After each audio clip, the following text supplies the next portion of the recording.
Мы, как молодая семья, столкнулись с ремонтом впервые. Говорят, прежде чем жениться, стоит вместе поклеить обои, поэтому мне было интересно посмотреть, что же будет. Забегая вперед, скажу, что все было прекрасно, и мы показали этим обоим, кто в доме хозяин. Энтузиазма у нас было выше крыши. Мы понимали и принимали, что почти все будем делать своими руками. Занимались ремонтом каждый день после работы и, конечно же, по выходным. Может, в какой-то степени это и утомительно, но хочется закончить ремонт поскорее. Так что благодаря заряду и, наверное, молодости все шло своим чередом. Начнем с жилой комнаты. Долой эти кремово-бежевые пережитки советских времен. Обои со стен отошли очень легко, а вот с потолка с огромным трудом. Это заняло целый день и вечер.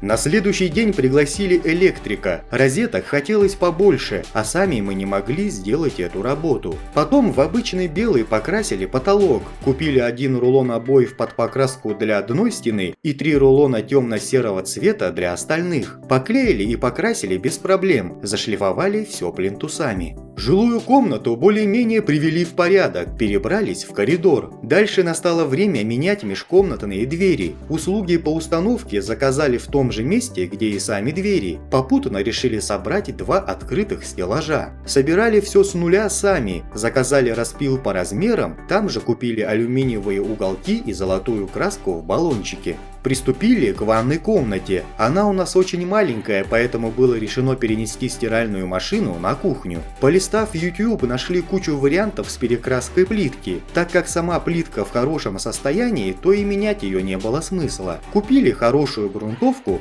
и краску устойчивую к влаге. Покраска прошла быстро и ненапряжно. За вечер управились. Что касается наполнения ванной, то здесь тоже все было крайне дешево и сердито. В магазине нашли деревянный стеллаж, похожий на Ikea. Кто-то ставит такие стеллажи себе в гараж, а у нас он отлично вписался в ванную. Мы покрыли его морилкой под дуб и по сей день не можем ему нарадоваться. Купили умывальник-чашу. Долго думали, на что же эту чашу установить. В итоге в одном магазине нашли деревянный подоконник, достаточно массивный и широкий для подобных нагрузок. Решили крепить его на металлические уголки, их все равно не видно, а свою задачу выполняют на все 100%. Он также прошел стадию покрытия морилкой под дуб, а еще мы купили специальный яхтный лак для защиты от воды.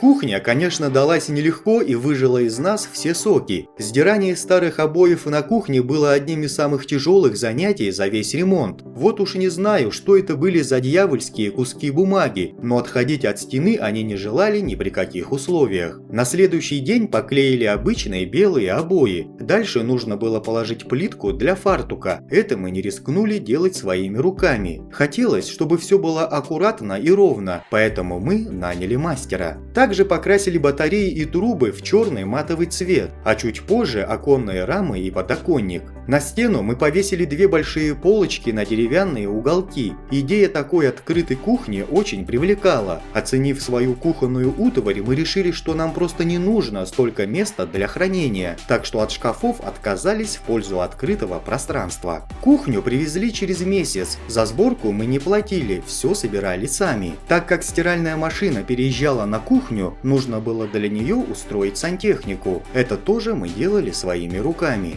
На весь ремонт мы потратили около 350 тысяч рублей, с учетом цен на начало 2021 года. Результат проведенной работы нам очень нравится, а самое главное, что мы все делали своими руками и при этом ни разу не ругались. Итак, друзья, а что вы думаете о таком бюджетном ремонте однокомнатной квартиры? Напишите свои мысли в комментариях, будет интересно. А с вами был Бариман, всем добра!